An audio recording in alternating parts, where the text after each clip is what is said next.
October 24, 1944, about 1950, Philippine Sea. The sun had long since dipped below the horizon, plunging the Philippine Sea into a heavy, suffocating darkness. Aboard the battleship USS New Jersey, the flagship of the United States Third Fleet, the mood on the flag bridge was electric, vibrating with the low-frequency hum of the ship's massive turbines and the high-stakes tension of command. Admiral William F. Bull Halsey stood at the center of the greatest naval concentration of power the world had ever seen. He was a man known for his aggression, a commander who viewed the Pacific War not as a chess match, but as a prize fight. And on this night, he believed he had his opponent on the ropes. The Battle of Leyte Gulf was already underway, a sprawling, chaotic collision of steel and fire involving over 200,000 sailors and 282 warships scattered across hundreds of thousands of square miles. It was a battle of such magnitude that it defied the traditional understanding of naval warfare, stretching from the tropical waters of the Sibuyan Sea to the dark currents of the Surigao Strait. But here, in the nerve center of the Third Fleet, the tactical picture seemed deceptively clear to Halsey.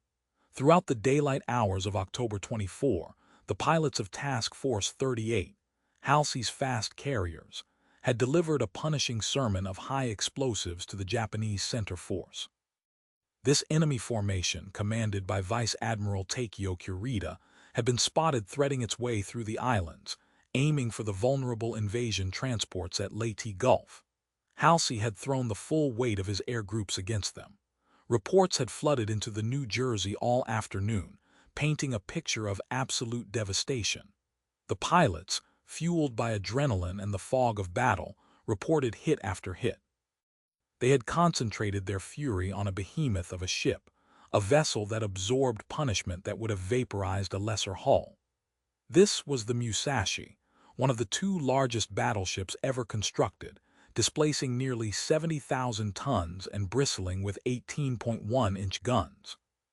The American aviators from the Intrepid, the Essex, and other carriers had turned the Sibuyan Sea into a cauldron, hammering the Musashi with torpedoes and bombs until the giant finally succumbed, rolling over and slipping beneath the waves. To Halsey, looking at the charts under the dim red battle lights, the conclusion was obvious. Kurita's center force had been battered into submission. The pilots reported that the remaining Japanese ships were turning around, retreating westward, limping away from the buzzsaw of American naval aviation. In Halsey's mind, the threat to the landing beaches at Leyte, where General Douglas MacArthur had just waded ashore, was neutralized. The stopper was in the bottle, but war is rarely so obliging. At 1640 hours that afternoon, scout planes had discovered a new contact far to the north. It was the Japanese Northern Force, commanded by Vice Admiral Jisaburo Ozawa. The reports confirmed what Halsey had been waiting for, what he had been craving since the war began: aircraft carriers. The scouts identified a significant formation, including 4 carriers. To an old aviator like Halsey, the carrier was the queen of the board, the primary threat, and the ultimate prize. This intelligence triggered a cascade of decisions that would become the most controversial of the Pacific War. The Japanese plan, Operation Shogo, was a masterpiece of sacrificial strategy. They knew they could not win a head-to-head fight with the U.S. Navy's industrial might. Instead, they offered Halsey a lure he could not resist. Ozawa's Northern Force was a hollow shell, a paper tiger. Its flight decks were virtually empty, carrying only 108 aircraft in total, a pitiful number compared to the swarms of Hellcats and Helldivers aboard the American ships. Ozawa's mission was not to fight, but to be found. He was the bait, dangled to draw the Third Fleet away from the San Bernardino Strait. Halsey took the bait. At 1950 hours, the order went out. It was a decision made in the dark, driven by a doctrine of annihilation. Halsey's orders from Admiral Nimitz contained a critical caveat. His primary mission was to cover the Leyte landings, but in case of opportunity for destruction of major portion of the enemy fleet, such destruction becomes the primary task. Halsey saw the Northern Force as that major portion. He viewed the Japanese carriers as the heart of the enemy's naval power, and he intended to cut it out. he ordered the entire Third Fleet to turn north. This was not just a detachment of fast carriers. Halsey was taking everything. He took the carriers of Task Force 38. He took the cruisers. Most critically, he took the battleships of Task Force 34, the heavy surface hitters including the New Jersey, which were the only ships capable of standing toe-to-toe with the Japanese heavy armor if the air attacks failed. As the massive bows of the American warships swung north, cutting through the Philippine Sea at high speed, they left behind a vacuum. The San Bernardino Strait, the narrow passage that led directly to the exposed invasion fleet at Leyte, was left completely unguarded. There was not a single destroyer, not a picket boat, not a mine left to watch the gate. The command structure of the American forces in the Pacific now played its part in the unfolding tragedy. There was no single supreme commander for this operation. General MacArthur commanded the 7th Fleet under Vice Admiral Thomas Kinkaid, which was responsible for the landings. Admiral Nimitz, back in Pearl Harbor, commanded Halsey's 3rd Fleet. The two fleets operated in the same waters but answered to different bosses. Communication was filtered through layers of protocol and assumption. Vice Admiral Kinkaid, down in Leyte Gulf, intercepted Halsey's radio traffic. He saw the preparations for Task Force 34 and assumed, with fatal confidence, that Halsey had left those battleships behind to guard the San Bernardino Strait while the carriers went north. It was a logical assumption. It was standard doctrine. But Halsey had not formed Task Force 34 as a separate entity to stay behind. He had formed it to sail north with him. To finish off the Japanese cripples, the misunderstanding was absolute.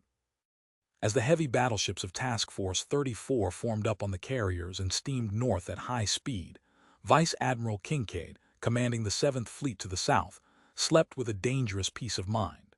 He believed the northern flank of his invasion force was shielded by the most powerful surface line on Earth.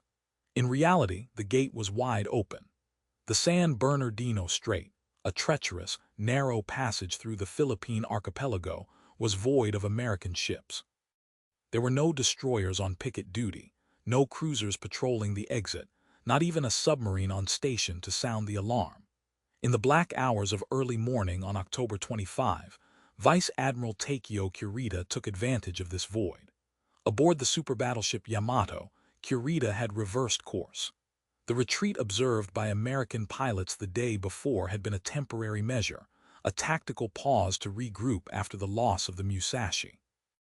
Now the Japanese center force, still a formidable armada of 4 battleships, 6 heavy cruisers, 2 light cruisers, and 11 destroyers, slipped through the strait unmolested. They navigated the dark waters with lights doused, crews at battle stations, expecting at any moment to be illuminated by American radar and engaged by the heavy guns Kinkaid imagined were there. Instead, they found only the open sea. By the time the sun began to bleed gray light over the horizon, Kurita had turned south, moving down the coast of Samar, directly toward the unsuspecting transport ships in Leyte Gulf.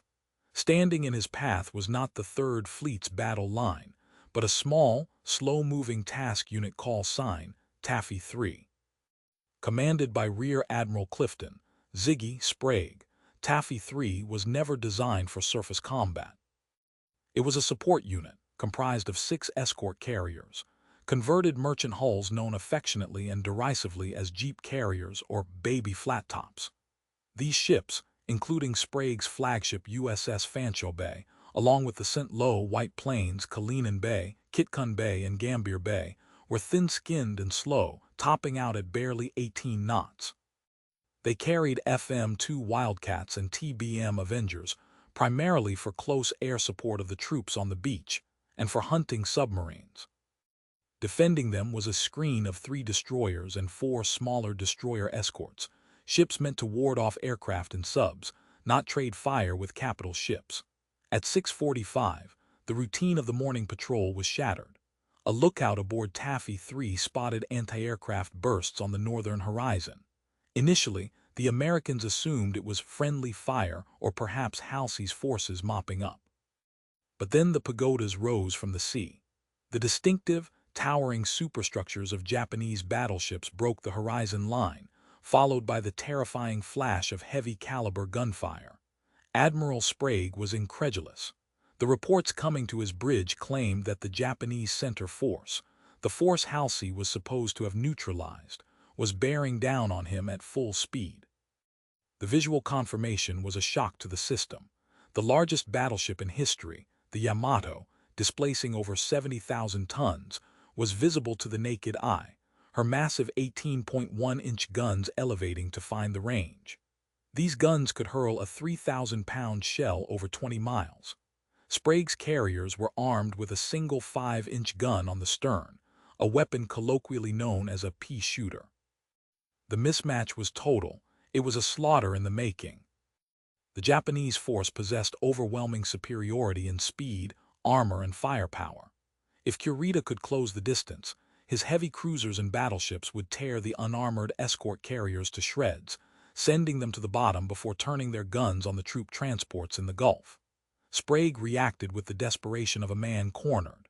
He ordered his carriers to turn east, into the wind, to launch every available aircraft, and then to flee south behind a smoke screen. He broadcast a frantic call for help in plain English, breaking all encryption protocols. Enemy surface force of 4 battleships, 7 cruisers, and 11 destroyers attacking north of Samar. But help was too far away. Halsey was 400 miles to the north, chasing the decoy. Kinkaid's battleships were deep in the Surigao Strait to the south, low on ammunition after their own night engagement. Taffy 3 was alone.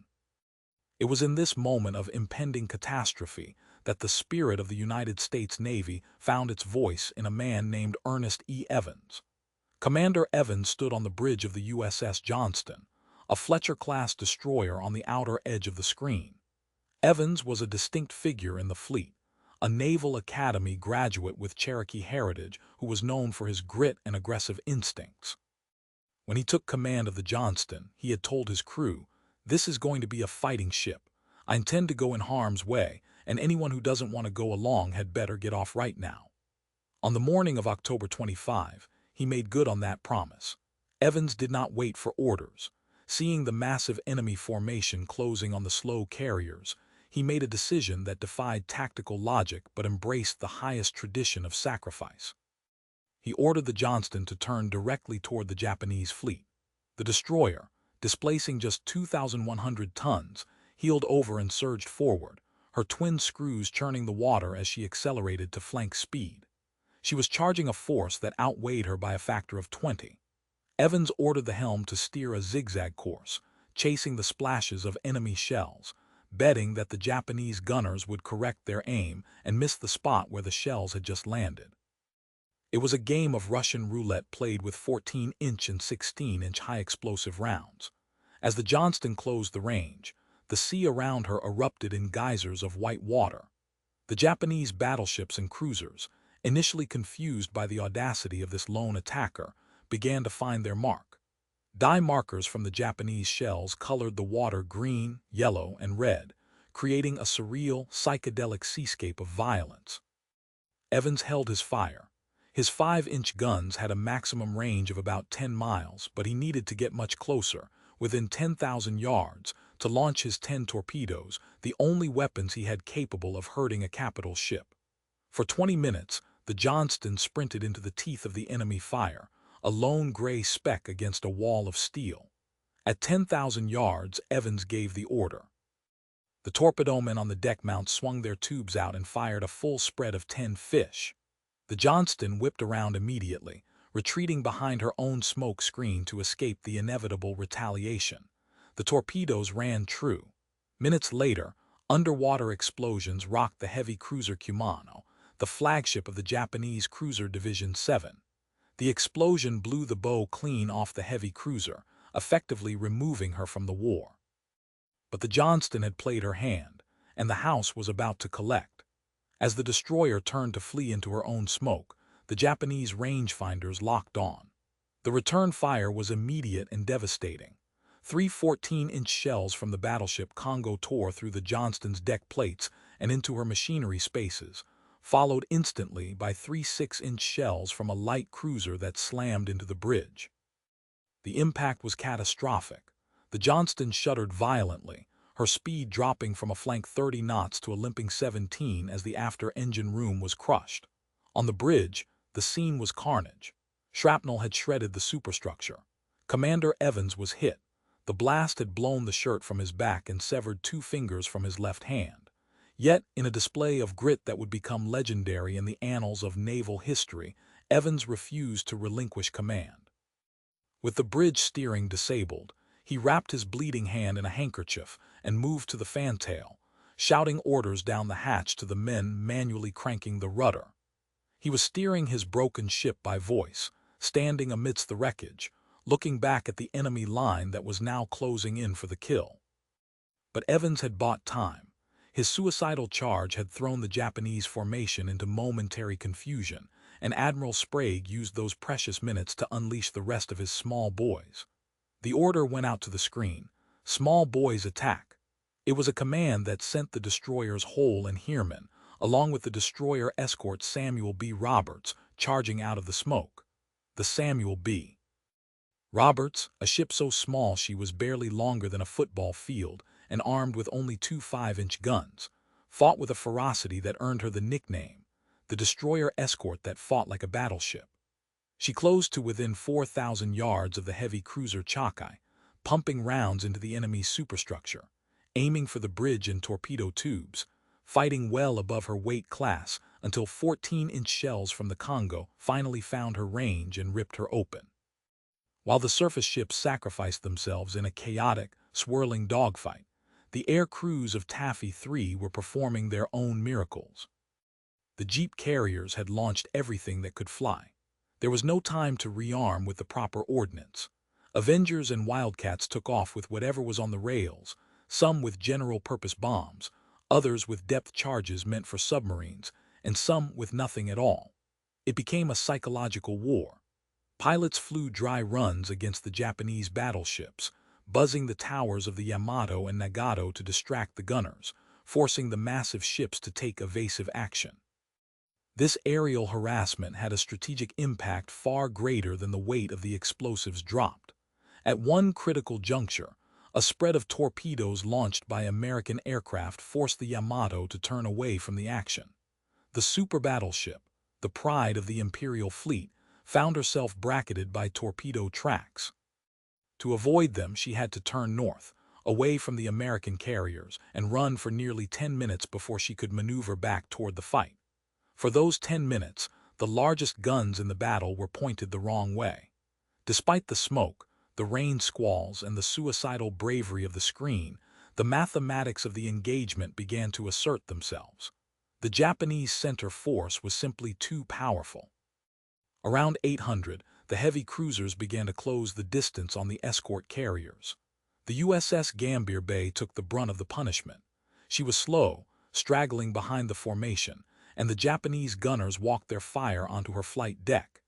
8-inch shells punched through her unarmored hull, detonating in the engine rooms. She lost power, drifting dead in the water as the enemy cruisers poured fire into her listing frame. At 9:07, the Gambier Bay capsized and sank, the only American aircraft carrier of the war to be sunk by surface naval gunfire. While men were dying in the oil-slicked waters off Samar, 400 miles to the north, a very different battle was reaching its climax. Admiral Halsey's Third Fleet had found exactly what they were looking for. Off Cape Engano, the air groups of Task Force 38 were systematically dismantling the Japanese northern force. It was a turkey shoot. The Japanese carriers, the Zuikaku, Zuiho, Chitos, and Chiyoda, were practically defenseless. They had launched their few remaining planes hours ago, and now they sat as sitting ducks for the most experienced naval aviators in the world. Halsey was on the bridge of the New Jersey, watching the reports come in. He was winning a crushing tactical victory, sinking the very ships that had terrorized the Pacific since Pearl Harbor. But the victory was hollow, though he did not yet know it. The radio traffic from the south was becoming increasingly frantic. At first, the messages from Kincaid were polite inquiries. Then they became desperate pleas. Enemy battleships and cruisers reported firing on Taffy 3. Situation critical. Fast battleships and air support urgently needed. Halsey was stunned. He couldn't believe that Kurita's center force, the force he thought he had crippled in the Sibuyan Sea, was now engaging the escort carriers. He still believed the northern force was the main threat. The disconnect between the reality off Samar and the perception on the New Jersey was broken only by a message from Admiral Nimitz in Pearl Harbor. The message was encrypted, but as per naval procedure, it included padding, nonsense words at the beginning and end to confuse enemy cryptographers. The decoding officer on the New Jersey stripped the beginning padding but, in a fateful error, left the ending padding intact. The message Halsey read was a slap in the face.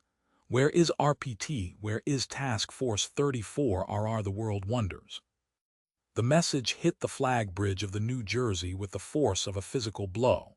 In the arcane world of naval cryptography, padding, nonsense phrases added to the beginning and end of a transmission to frustrate enemy codebreakers, was standard procedure. The decoding officer had correctly stripped the opening padding, but the final phrase, "the world wonders," was so grammatically seamless with the query about Task Force 34 that it was left in. To Admiral Halsey, exhausted and running on adrenaline, it did not read like a cryptographic error. It read as a sarcasm-laced rebuke from the Commander-in-Chief of the Pacific Fleet, Admiral Chester Nimitz, questioning his competence in front of the entire Navy. Halsey, a man known for his bullheaded aggression, reportedly ripped the dispatch from the hands of his communications officer and threw his cap on the deck, stomping on it in a fit of rage.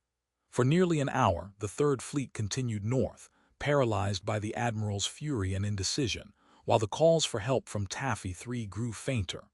Finally, at 11:15, Halsey capitulated. He ordered Task Force 34 to reverse course. Fast battleships, including the New Jersey and Iowa, swung their massive bows south, abandoning the pursuit of the Japanese carriers to race back toward Samar. But they were too late. The distance was too great. For the men dying in the waters off the Philippines, the bull would not arrive in time. Back in the Leyte Gulf, the situation had devolved into a chaotic, close-quarters brawl that defied every convention of naval warfare. The USS Johnston, now a smoking ruin, was entering her final agony. Commander Ernest Evans, shirtless and bleeding from his multiple wounds, continued to shout orders from the fantail hatch. The ship's bridge was gone, her engines were failing, and she was surrounded. A Japanese destroyer squadron closed in, pouring fire into the Johnston from point-blank range. The American destroyers had no torpedoes left, and their 5-inch magazines were nearly empty. Yet the Johnston continued to fire. Every time a Japanese ship came within range, the Johnston's remaining guns barked defiance. At 10:10, the inevitable occurred. The Johnston rolled over and began to sink by the bow.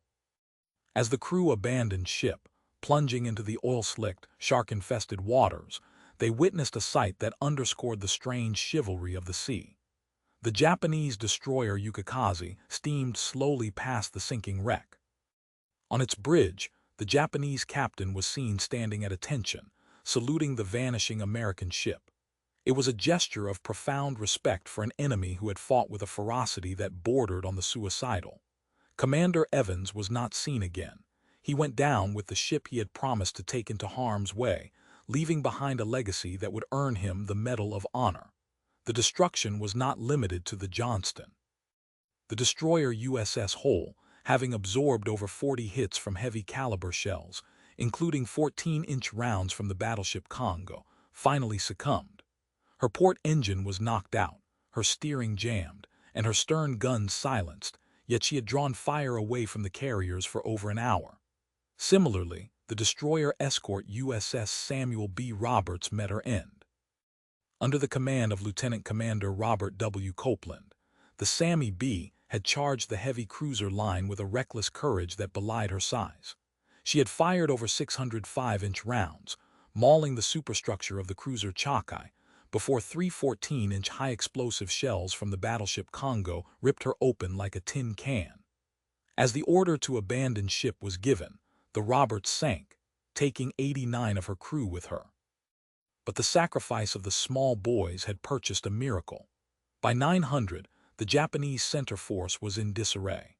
The relentless air attacks from Taffy 3, combined with the smoke screens and the aggressive torpedo runs of the destroyers, had blinded Vice Admiral Kurita. From the bridge of the Yamato, the battle looked very different than it did on the American charts. Kurita, suffering from exhaustion and possibly the lingering effects of dengue fever, believed he was engaging the main body of the U.S. Third Fleet. The ferocity of the defense convinced him that the jeep carriers were actually fleet carriers and the destroyers were cruisers. Furthermore, the constant harassment by American aircraft had forced the Japanese formations to break apart. The Yamato had been forced to run north to avoid torpedoes, taking the Japanese commander away from the tactical center of the battle. Communications between the widely scattered Japanese ships were poor. Kurita received a report, later proven false, that American destroyers were moving to cut off his retreat. He looked at the tactical map and saw a trap closing. He had lost 3 heavy cruisers, his forces were scattered, and he believed Halsey's battleships were just over the horizon.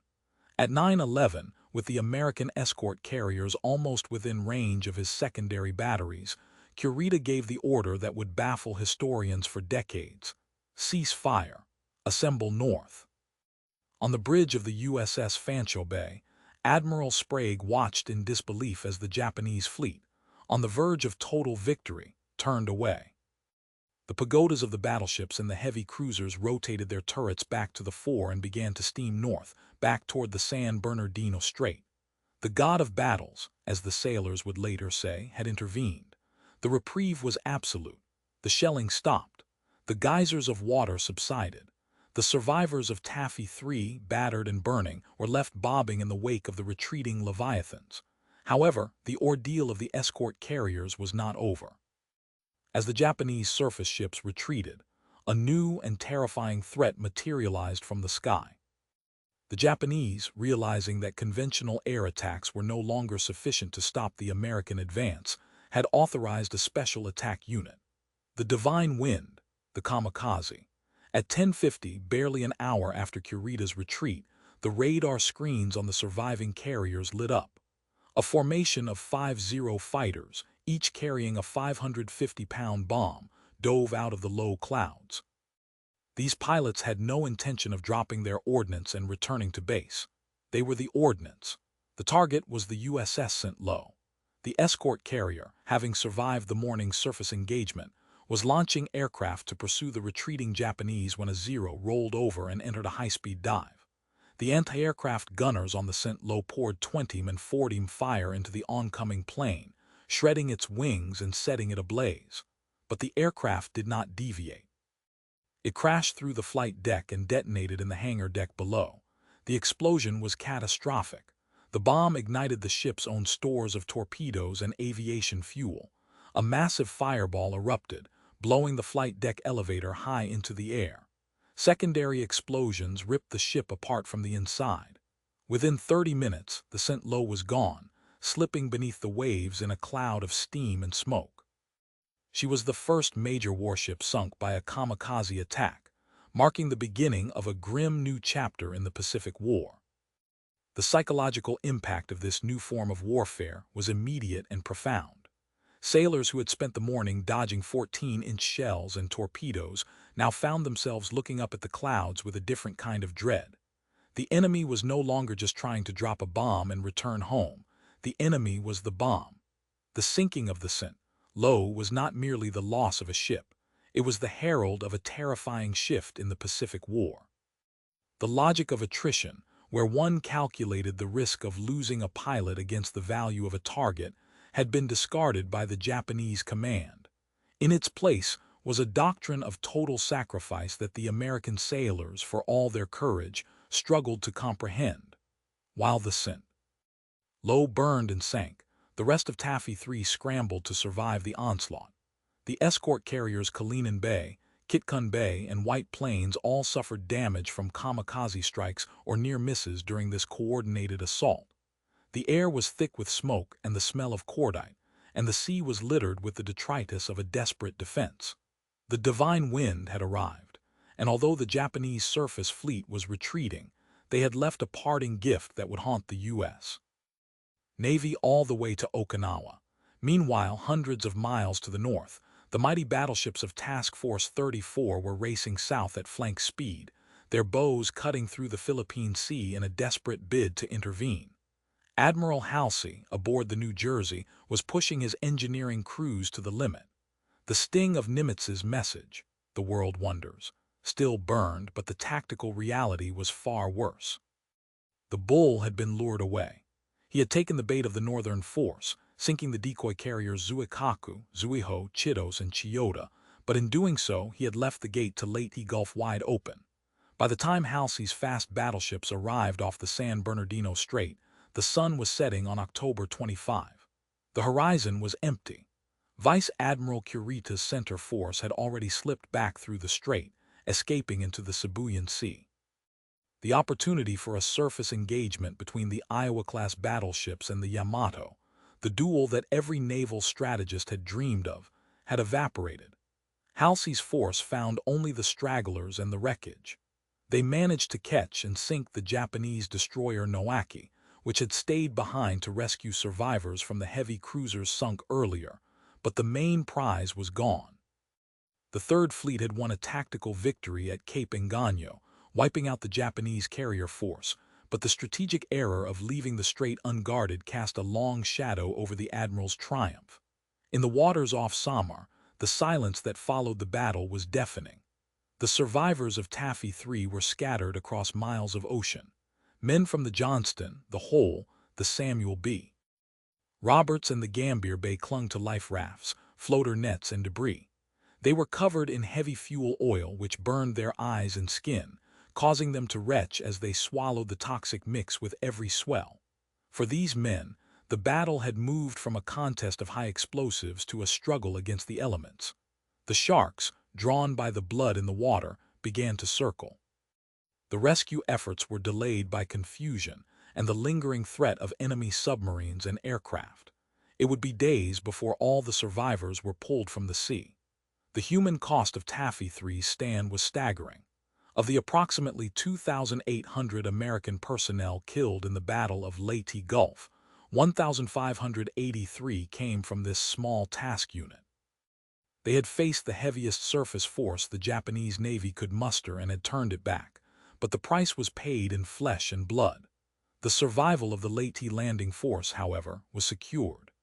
General Douglas MacArthur, ashore on Leyte, had been largely unaware of how close his transport fleet had come to annihilation.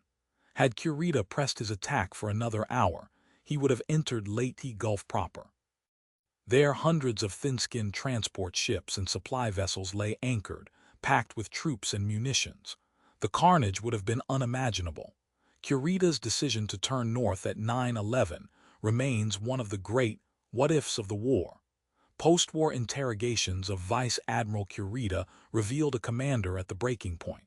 He had been under constant air attack for 3 days. His flagship, the heavy cruiser Atago, had been sunk by a submarine days earlier, forcing him to swim for his life before transferring his flag to the Yamato. He had watched the Musashi sink. When he engaged Taffy 3, the ferocity of the American response convinced him he was fighting a much larger force. The smoke screens, the aggressive destroyer charges, and the relentless air attacks created a fog of war that completely obscured the reality of the situation. He believed he was facing fleet carriers and heavy cruisers. Furthermore, he had received intercepted radio traffic suggesting that American aircraft were landing on Leyte airstrips, which meant land-based air power would soon be brought to bear against him. Exhausted, confused, and fearing a trap, Kurita chose to preserve what was left of his fleet. The Battle of Leyte Gulf effectively ended on October 26 as the remaining Japanese forces withdrew. The scale of the defeat for the Imperial Japanese Navy was absolute. The Shogo Plan, a complex gamble relying on deception and divided American command, had failed. The cost to Japan was catastrophic. They had lost 26 warships, totaling over 300,000 tons of displacement. The list included 4 aircraft carriers, 3 battleships, 6 heavy cruisers, 4 light cruisers, and 11 destroyers. More critically, the battle broke the back of the Japanese Navy's personnel. Approximately 10,500 Japanese sailors and airmen were killed. The loss of experienced pilots and carrier crews at Cape Engano meant that even if Japan could build more carriers, they would possess neither the skilled manpower nor the air groups necessary to challenge American dominance. The Imperial Japanese Navy was effectively finished as a strategic force, reduced to a hollow shell of its former might. From this point forward, the once feared fleet could offer only token resistance against the inevitable Allied advance. If you would like more war stories from World War II, please like this video and subscribe to our channel.